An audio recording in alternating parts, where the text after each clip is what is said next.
ईश्वर की कृपा से हम सबको यहाँ पवित्र गुरुकुल की यज्ञशाला में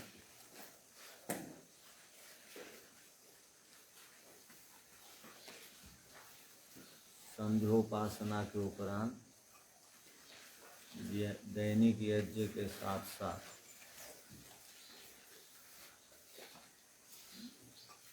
नवसष्ठी दीपावली से संबंधित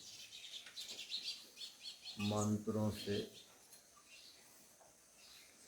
यज्ञ करने का एक बहुत पवित्र अवसर प्राप्त हुआ। वर्ष में एक बार नवसष्ठी का पर्व आता है, शरद संबंधी।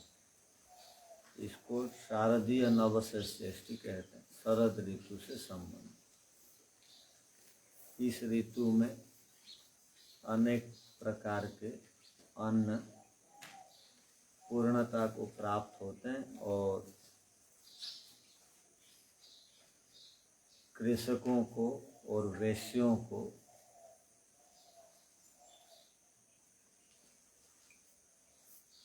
इस पर्व पालन करने का एक सुंदर अवसर प्राप्त होता है।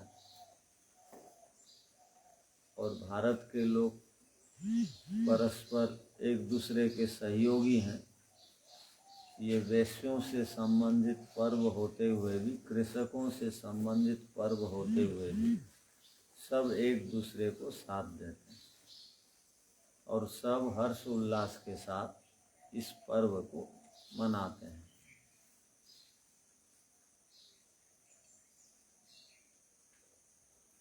तो आज हम लोगों ने यहाँ पर नवसष्ठी का पर्व मनाया, जिसको हम दीपावली कहते हैं।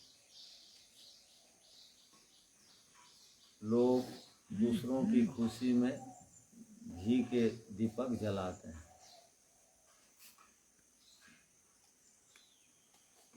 घी संपन्नता का द्योतक है।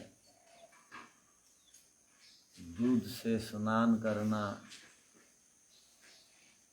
और घी पीना, खाना, ये सब संपन्नता का द्योतक है। तो खुशी में हम घी के दीप जलाते हैं। और किन्हीं की यदि इच्छाएं पूरी हो जाती हैं तो आजकल मंदिरों में जा कर के या कोई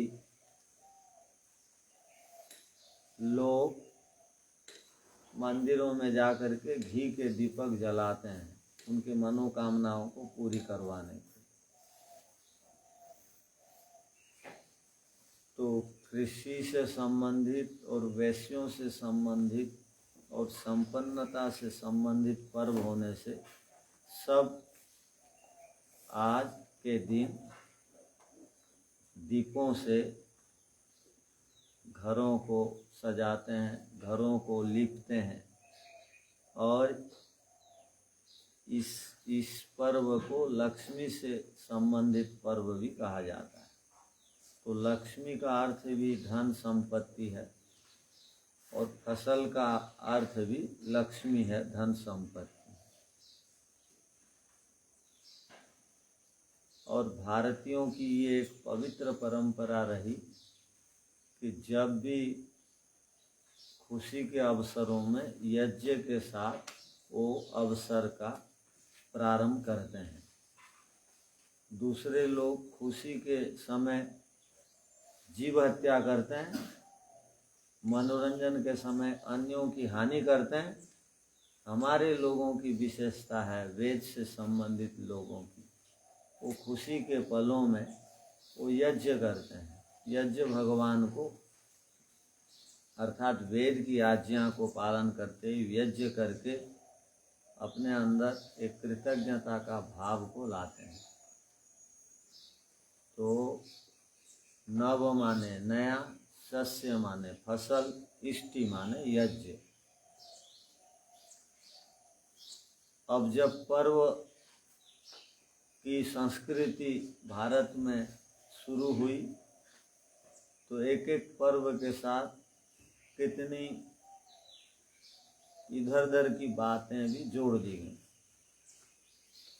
जैसे रामचंद्र जी का वनवास से प्रत्यावर्तन होना, अयोध्या के लोगों के द्वारा दीपों से स्वागत के लिए रामचंद्र जी के दीपों की मालाओं को पंक्तिबद्ध जलाना, ये सब इसके साथ जोड़ दिया गया। किंतु हम इतिहास को पढ़ते हैं तो आज के दिन या इसके आसपास दिनों में वापस श्री रामचंद्र जी नहीं लौटे थे अयोध्या। किंतु मुख्य तात्पर्य है इस पर्व का कि हम जब ईश्वर की कृपा से धन धान्य को प्राप्त करते हैं तो हम सब का दायित्व होता है सर्वप्रथम हम भगवान के लिए दें। भगवान के लिए दें का अर्थ क्या?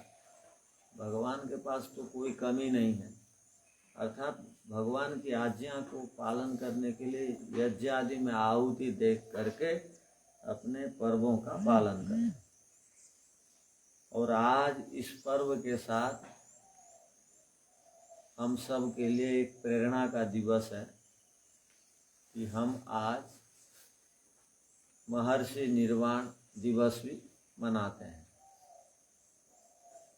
महर्षि निर्वाण दिवस निर्वाण कहा जाता है जब महापुरुषों का या ऋषि कोटि मनुष्यों का देहांत होता है, वो यदि मृत्यु को प्राप्त करते हैं तो हम कहते हैं निर्वाण हो गया।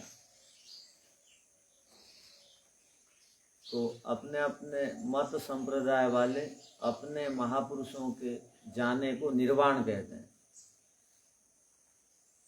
किंतु सब लोगों का निर्वाण नहीं होता है, ध्यान रखना।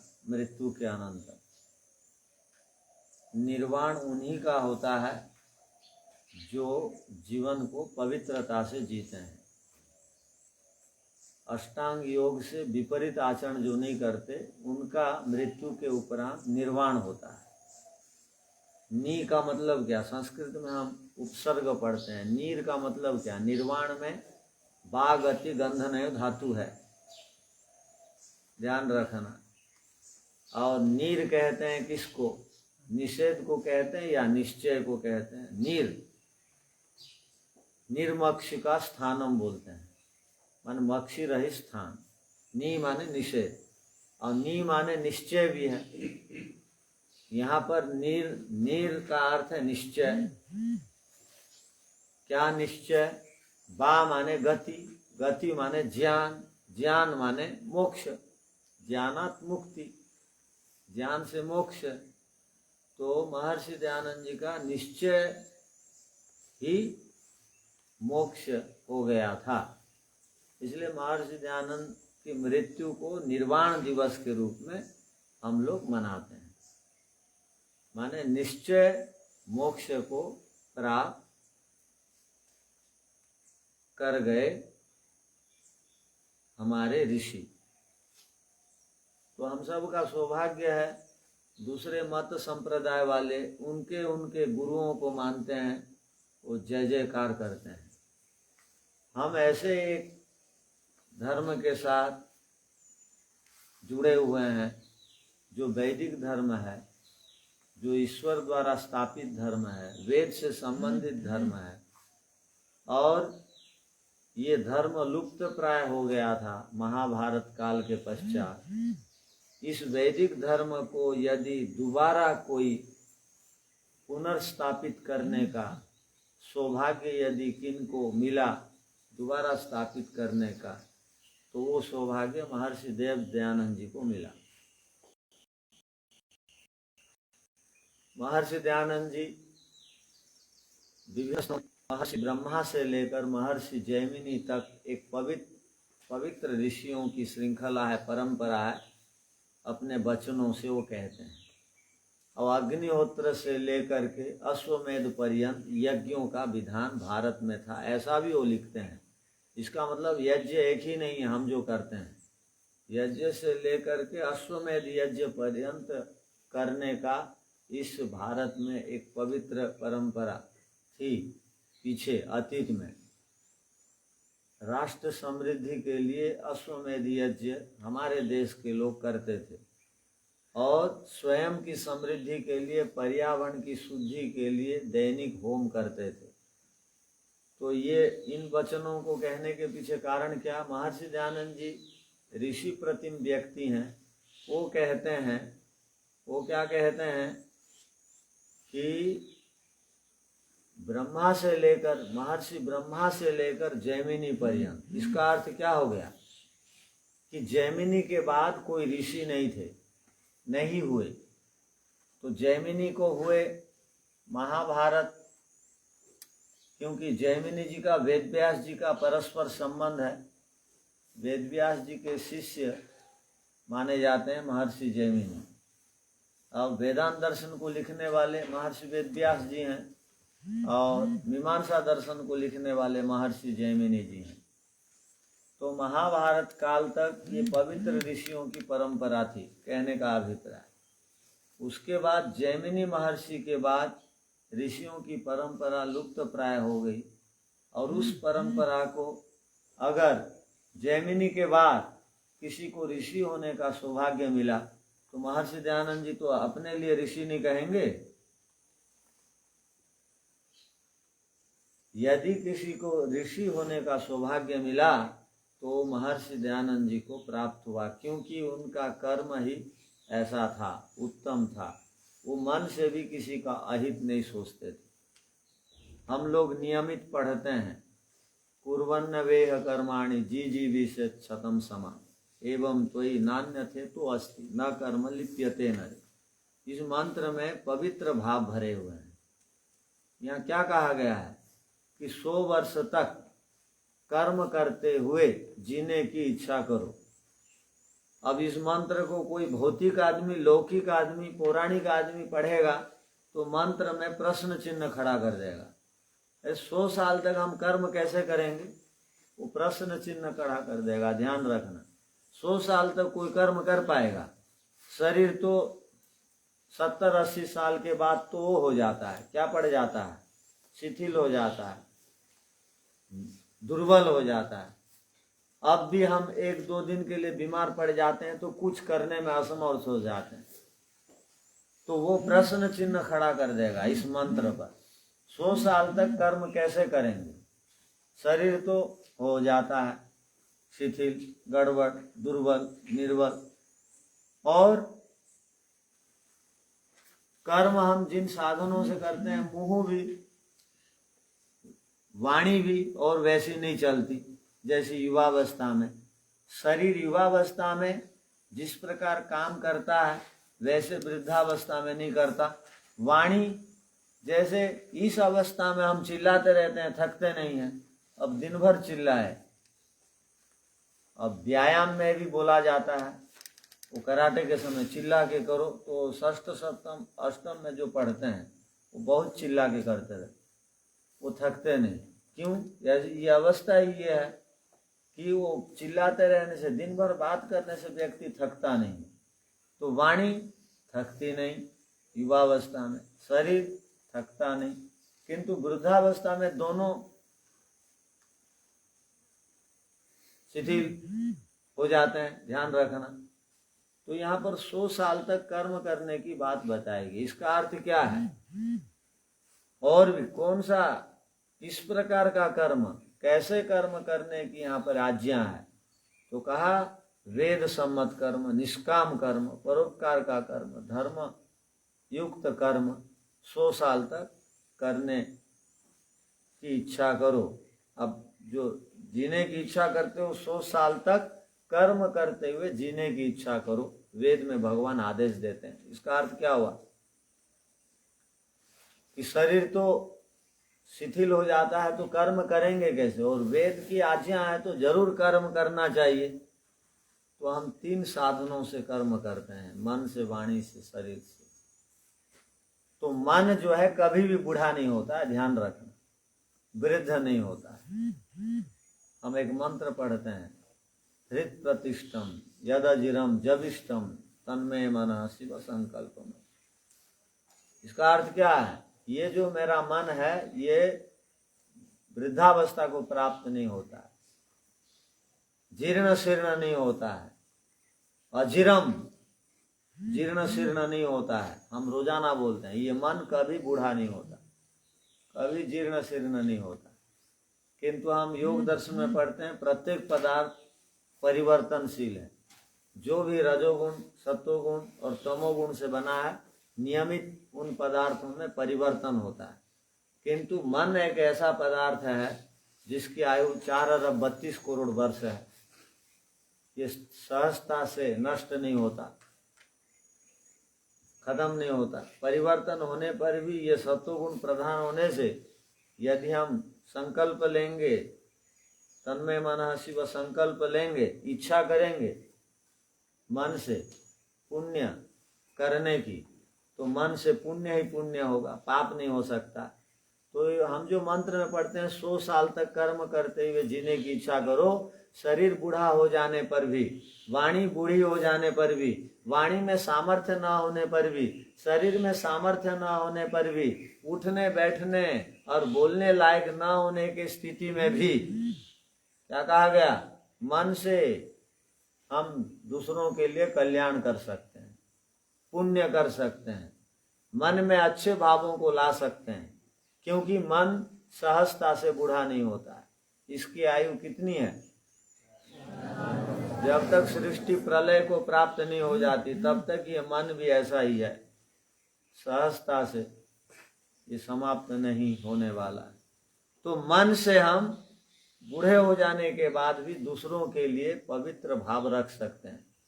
तो ये बातें यहाँ क्यों कही गई कि महर्षि दयानंद जी का आज निर्वाण दिवस है।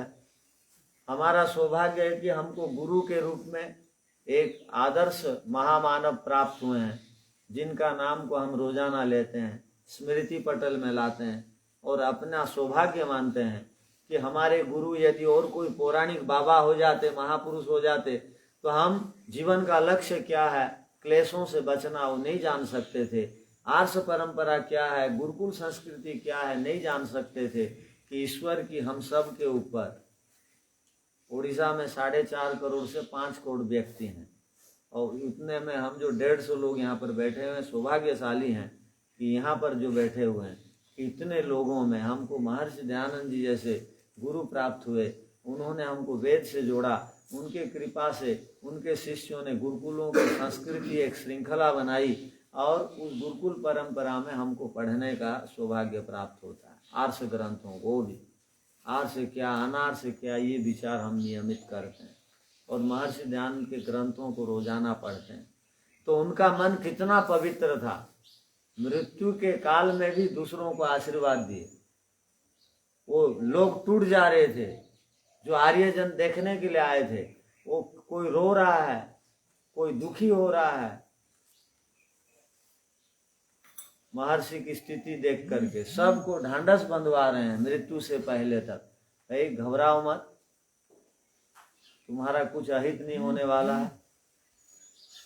तो मृत्यु तक यदि दूसरों को कोई ढांढस बंधवाता है, धैर्य देता है, वो कौन हो सकता है जिसके जीवन में मन में कलमश पाप की भावना नहीं होगी। ऐसे पवित्र आत्मा पुरुष थे हमारे गुरुवर ऋषिवर देव दयानंद। ऐसे ऋषि से हम जुड़े हुए हैं, अपने आप का सौभाग्य मानते हैं।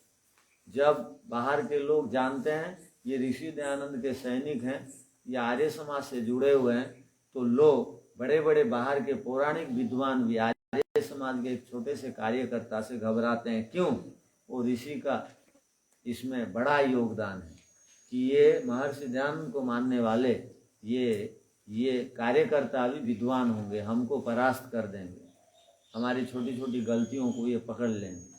तो ऐसे हमारे ऋषिवर देव दयानंद जी का आज के इस पवित्र दीपावली के दिन वो ज्ञान रूपक दीपक जला करके गए और हम उस दीपक से आज तक प्रकाशित हो रहे हैं, प्रभावित हो रहे हैं, अपने जीवन को नई दिशा और नई उमंग, नई ऊर्जा के साथ नियमित हम लोग जीते हैं महर्षि दयानंद जी का नाम लेकर के। अर्थात वो जन्म से लेकर मृत्यु तक ईश्वर की विशेष कृपा उनके ऊपर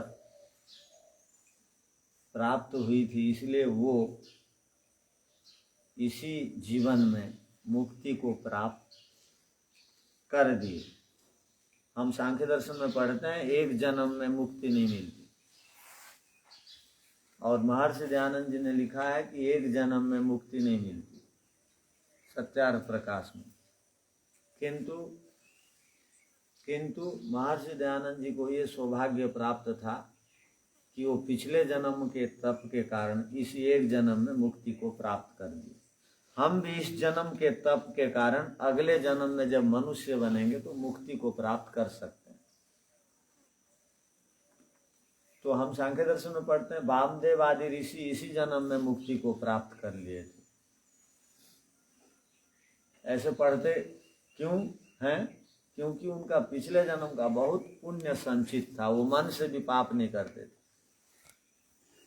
तो हम मन से भी पाप नहीं करेंगे, शरीर और वाणी से यदि पाप नहीं करेंगे, योग के अंगों को हम यदि जीवन में अपनाएंगे, धारण करेंगे, तो हमारे ऊपर ईश्वर की विशेष कृपा होगी जिससे हम मुक्ति को प्राप्त कर सकते हैं। तो हम सब का जीवन का ध्येय होना चाहिए मुक्ति को प्राप्त करना, क्योंकि महर्षि दयानंद जी जब आज के दिन बलिदान हो रहे थे हम सब के लिए, अपना बलिदान दिए, निर्वाण को प्राप्त हुए आज के दिन, तो यही संदेश दे करके गए। तो जीवन के आखिर पल तक नहीं घबराना चाहिए। और सब लोगों को महर्षि दयानंद जी का संदेश था, हमारे में ऋषियों जैसा सामर्थ्य है। हमारे में किन जैसा सामर्थ्य है? एक साधारण सा मानव भी प्रयत्न करेगा तो ऋषि कोटि का बन सकता है, इतना सामर्थ्य है। तो महापुरुषों ऋषियों का सामर्थ्य हम सब में है, साधारण लोगों में भी। वो किस वर्ण में, किस जाति में, किस संप्रदाय में पैदा हुआ उसका कोई मतलब नहीं। स्वामी सत्यपति जी जो इस आधुनिक युग के, अभी इस युग के महायोगी थे, महर्षि दयानंद जी के बाद उन्होंने पवित्रता से योग को जीवन में जिया, उनको योगी कहा जाता है। वो मुसलमान परिवार में जन्म लिए। तो मुसलमान परिवार में जन्म हुआ भी व्यक्ति योगी बन सकता है कब? जब वो संकल्प ले लेता है, ऋषियों के सिद्धांतों को जीवन में अपनाऊंगा, ये संकल्प लेने वाला वो तत्काल अपने आप में परिवर्तन कर लेता है। तो आज के दिन में हम सबको संकल्प लेना चाहिए। क्या संकल्प? कि हम महापुरुषों के समान सामर्थ्य रखते हैं, ऋषियों के समान हमारे में सामर्थ्य है, हम ऋषि बन सकते हैं। ध्यान रखना। और दूसरा संकल्प आज के दिन में लेना चाहिए। क्या? जब जड़ जगत दूसरों की सेवा में लगा हुआ है तो हम चेतन बन करके क्यों अपनी सेवा और दूसरों की सेवा नहीं करते? सूर्य, चंद्र, ग्रह, नक्षत्र, वृक्ष, वनस्पति केवल दूसरों की सेवा में लगे हुए हैं, वो जड़ होते हुए भी। तो हम क्या आत्मा की सेवा और दूसरों की सेवा में अपने आप को नियुक्त नहीं कर सकते हैं? क्या कर सकते हैं। अगर जड़ जगत दूसरों की सेवा में है, तत्पर है, हर समय लगा हुआ है, तो हम क्यों नहीं हो सकते हैं? तत्पर हो सकते हैं। तीसरी बड़ी बात, ईश्वर हम सबको कर्म करने के लिए भेजे हैं। क्या करने के लिए भेजे हैं? इसलिए हम सबका नाम ईश्वर ने रख दिया क्रतु। इसलिए हम बोलते हैं जैसे ईश्वर का मुख्य नाम ओम है, वैसे ही जीवात्माओं का मुख्य नाम क्रतु है। क्रतु का अर्थ होता है कर्म करने वाला। हम एक क्षण भी बिना कर्म किए नहीं रहते।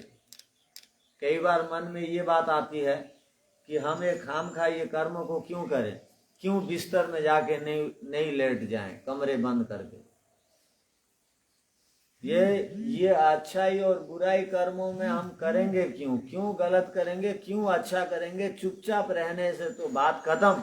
अच्छा करेंगे भी तो लोग तो उसको मानते नहीं, और जो भी अच्छा करता है उसकी निंदा चुगली अधिक होती है, उसके विरोधी अधिक होते हैं।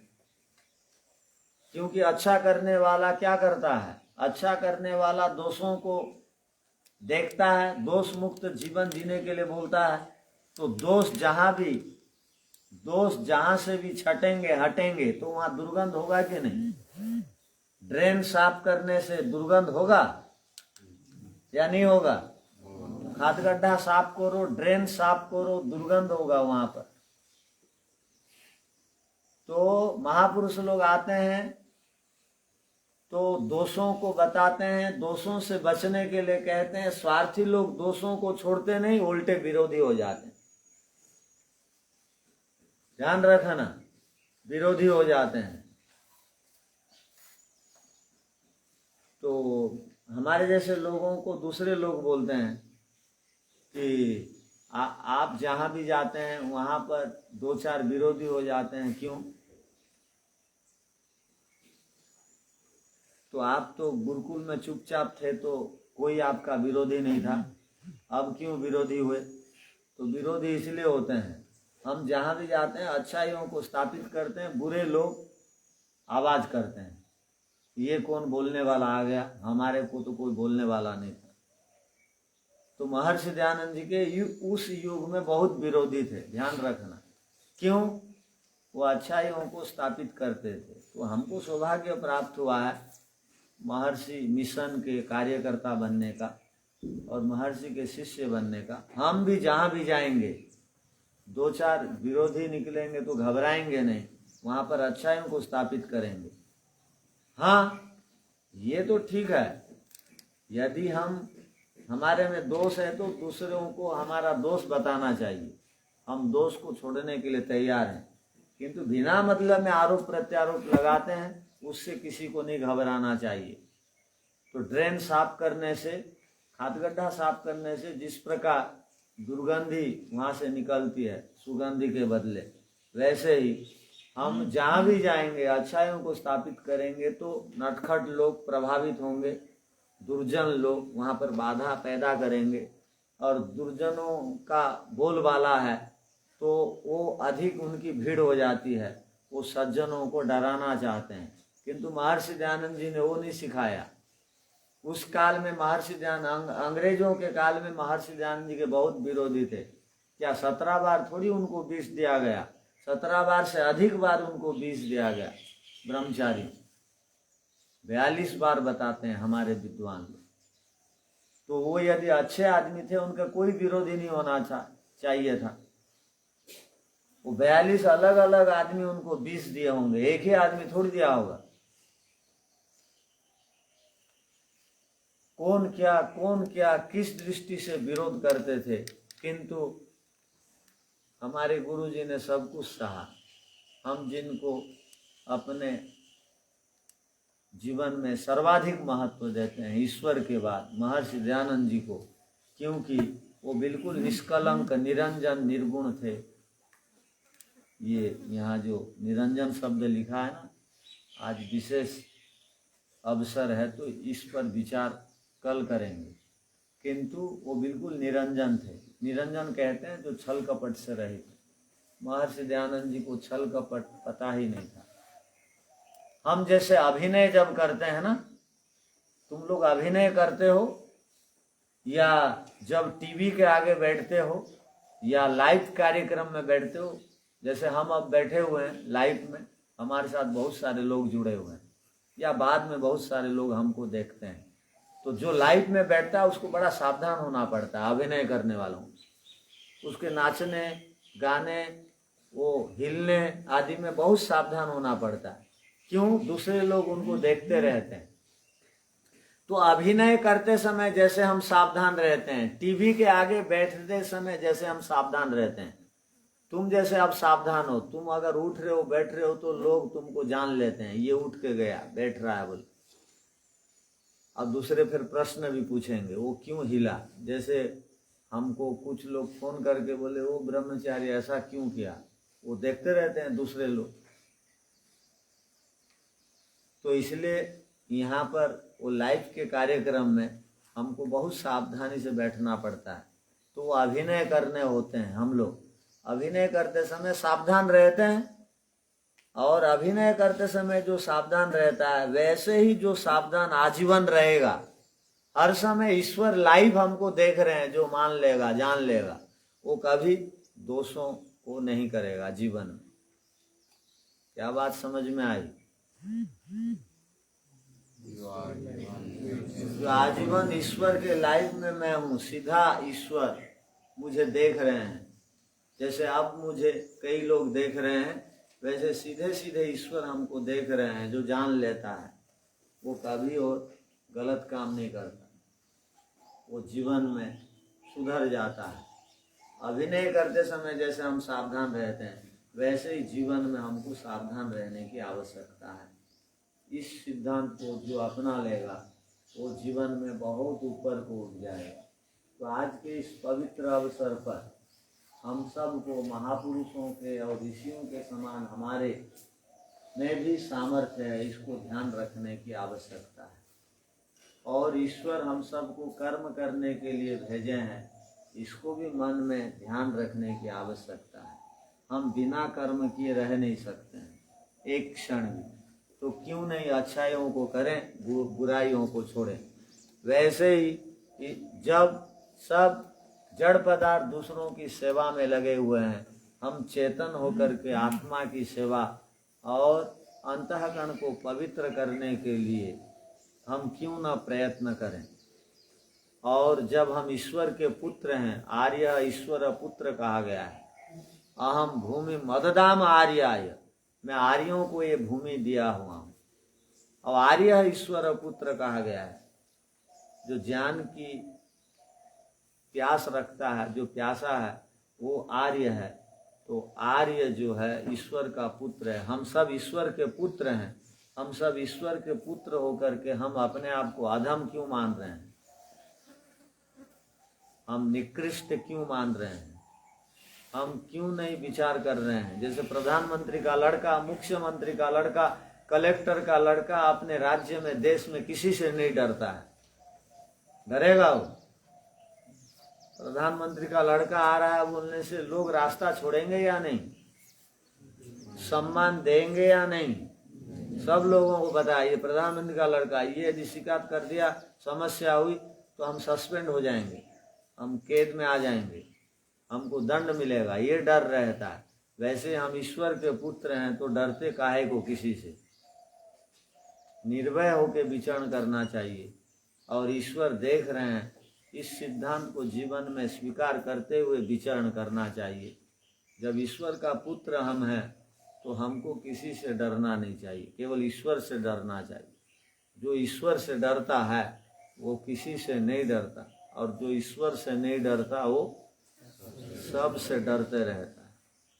तो महर्षि दयानंद जी ने हमको वीर बनने के लिए, योगी बनने के लिए और वेद के अनुसार जीवन जीने के लिए उनकी जो अंतिम इच्छा थी वो बता करके गए हैं।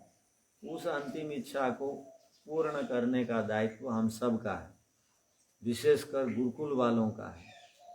तो गुरुकुल वाले जब अपने आप को तैयार कर लेते हैं राष्ट्र के लिए और आर्ष ग्रंथों की सेवा के लिए और आत्मा को ऊपर उठाने के लिए, जब वो व्रत संकल्प ले लेते हैं, तब उनका गुरुकुल में पढ़ना और मनुष्य जीवन को प्राप्त होना ये सब कुछ सार्थक होता है, न तो नहीं। इसलिए हम सब को कर्मठ बनना पड़ेगा। और हम विश्राम में चले जाएंगे, क्यों वो पछड़े में पड़ेंगे, करेंगे ही क्यों और गाली खाएंगे ही क्यों, ऐसे बहुतों का रहता है। हम इसको करेंगे ही क्यों, जैसा ये करेंगे ही क्यों, पिटाई खाएंगे ही क्यों बोल के यज्ञ में नहीं बैठा तो। हाँ, तो वो ऐसे आदमी को क्या बोलेंगे, करेंगे ही क्यों, पिटाई खाएंगे ही क्यों, गलती होगी तो दंड मिलेगा, तो वो बच जाएंगे, तो दंड से भी बच जाएंगे। तो पता है, कोई एक आदमी मान लो घनश्याम ये विचार करे कि मैं वो काम करूंगा क्यों, कमरे में चुपचाप बैठे रहना ठीक है। परमानंद चुपचाप उधर रहता, बैठा रहता, वो सुनता नहीं है, किंतु वो तो करते रहता है, पानी चलाते रहता है, इसलिए वो कुछ सुनता नहीं है, ना उसको कुछ सुनाने की आवश्यकता नहीं होती। मान लो कोई बोलेगा कमरे में सो जाना ही अच्छा है, तो सोना भी कर्म है बोल के पता है कि नहीं? या तो विपरीत करेगा वो भी कर्म है, अच्छा करेगा वो भी कर्म है, सो भी जाएगा वो भी कर्म है, ध्यान रखना। माने अच्छा बुरा नहीं करके बीच में रहना भी वो भी कर्म है, निकम्मा होकर के बैठना भी कर्म है, और निकम्मा होकर बैठने से और अधिक दंड मिलेगा। मैं करूंगा क्यों, दंड लूंगा क्यों बोल के जो नहीं करते हैं इन लोग, हम यज्ञ मंत्र में जाएंगे क्यों, उन्हीं का नाम होना, किंतु हमको यहाँ की सारी व्यवस्था सुंदर चाहिए, किंतु दायित्व हम नहीं लेंगे। यहाँ रह करके दायित्व नहीं लेना तो वो तो नीच कर्म हो गया, उसका और अधिक दंड मिलेगा। बाहर के लोग आकर के 20-25 दिन में मंत्र पाठ सीख लेते हैं, यहाँ वाले 5 साल में नहीं सीखेंगे, तो वह ऐसे निकम्मा अकर्मा लोगों को, अकर्मा को दस्यु कहा गया है, जो कुछ नहीं करके पड़े रहता है। वो बोले ना, वो ठीक बोलूंगा बोलता है, ये बोले ना गीत, हम क्यों बोलेंगे बोल के वो भ्रमण में गीत नहीं बोलेगा, श्लोक नहीं बोलेगा। ऐसे अकर्मा लोगों को वेद में कहा गया दस्यु, वो अपने भी शत्रु हैं, राष्ट्र के भी शत्रु। तो यहाँ भी कुछ लोग हैं, हम करेंगे क्यों, सुनेंगे क्यों, दंड लेंगे क्यों? तो वेद में कहा अच्छा करो, अच्छा से उल्टा विपरीत करोगे तो भी दंड मिलेगा, अच्छा से उल्टा करोगे भी तो दंड मिलेगा, अच्छा नहीं करके बैठ जाओगे भी तो दंड मिलेगा। उनको कहा गया अकर्मा। किंतु हमको कर्म करने के लिए ईश्वर भेजे हैं, तो आज गलती होगी, कल होगी, परसों नहीं होगी। वो साइकिल चलाने वाला पहले पहले गिरता है, घुटनों में, उनके घुटनों में चोट आती है, तब वो सीखता है। बोलने वाला पहले दोष होगा, उसके बाद सीखेगा, दंड लेगा। तो सबको प्रयत्न करना चाहिए। ये तीनों ही क्यों रोजाना लाइफ में आएंगे उच्चारण करके, हम क्यों नहीं आएंगे? हम क्यों वेद पाठ नहीं सीखेंगे? ये 10-15 ही क्यों यज्ञ और संध्या कराएंगे, हम क्यों नहीं कराएंगे? महर्षि दयानंद जी की आज्ञा है, वेद की आज्ञा है और ईश्वर की आज्ञा है कि श्रेष्ठ कार्यों को, उत्तम कार्यों को करते जाओ 100 साल तक। ये आज्ञा को कौन मानेगा? कर्म योनि तो हमारी है, मनुष्यों की। पशुओं की कर्म योनि नहीं है। पशुओं की कौन सी योनि है? भोग योनि है। जितने पशु पक्षी हैं कर्म नहीं कर सकते हैं, ध्यान रखना, वो भोग रहे हैं। केवल मनुष्यों की जो है वो कर्म योनि है और पिछले भोगों को काटने वाली योनि है। पिछले पाप पुण्य को काटते हैं और नए नए कर्मों को करते हैं इस जन्म में। ये कर्म योनि है। खासकर ऋषियों की पूरी तरह कर्म योनि थी, 4 ऋषियों की। हमारी भी कर्म योनि है और कुछ पर भोग भी भोगते हैं, किंतु विशेषकर कर्म योनि है। हमको क्रतु कहा गया है। क्यों नहीं रोजाना हम प्रयत्न करके अच्छे कार्यों को जीवन में अपनाएं? तो कर्म कुरु जो कहा जाता है हमारे शास्त्रों में, कर्म को करते जाओ। इसका अर्थ है निष्काम कर्म को, श्रेष्ठ कार्यों को करते जाओ। स्वार्थपूर्ण कार्यों से बचो। जो स्वार्थी है उसको कहा जाता है असुरिया, असुर। और जो उत्तम है, दूसरों की भलाई करता है, उसको कहा जाता है देव, सत्पुरुष, योगी, जीवनमुक्त, महापुरुष। ऋषि कोटि का व्यक्ति कहा जाता है। तो आज अब सब तैयारी करेंगे ब्रह्मचारी। ये 2 बजे के बाद सभा होगी, तो उस समय ये भी सुनाएंगे, वो भी सुनाएंगे ऋषि जीवनी को। और 10-15 ब्रह्मचारी ठीक से सज्जा कृत्वा कथयिष्यन् तेषां लाइव मध्य आगमिष्यन् पुनः। तो आज इस पवित्र ऋषि निर्वाण दिवस के अवसर पर और दीपावली के अवसर पर नवषष्ठी पर्व के पवित्र अवसर पर हम सबको उत्तम संकल्प लेकर के जो दोष हो गए, असतो मा सद्गमय तमसो मा ज्योतिर्गमय। तमस कहते हैं अविद्या को, अंधकार को, ध्यान रखना। आज के दिन बाहर के लोग बोलते हैं तमसो मा ज्योतिर्गमय। ठीक से समझ लो इस शब्द का अर्थ। तमस कहते हैं अज्ञान को, अविद्या को, मूर्खता को, अविवेक को। हम ईश्वर से प्रार्थना कर रहे हैं, हे परमपिता परमेश्वर, आप तमस से परे हैं, आप महाविद्वान हैं, आप महावैरागी हैं, आप महान ऐश्वर्यशाली हैं, आप सर्वज्ञ हैं। मैं अविद्या के कारण, मूर्खता के कारण, अज्ञान के कारण, अविवेक के कारण मैं विद्या की महत्ता को, वैराग्य की महत्ता को, विवेक की महत्ता को, ज्ञान की महत्ता को समझ नहीं पा रहा हूं। हे ईश्वर, तमसो मा ज्योतिर्गमय, मुझे आप प्रकाश की ओर, मुझे आप ज्योति माने ज्ञान की ओर, मुझे ज्योति माने वैराग्य की ओर, मुझे ज्योति माने विवेक की ओर, मुझे ज्योति माने वेद की ओर, मुझे ज्योति माने सत्व ज्ञान की ओर ले चले।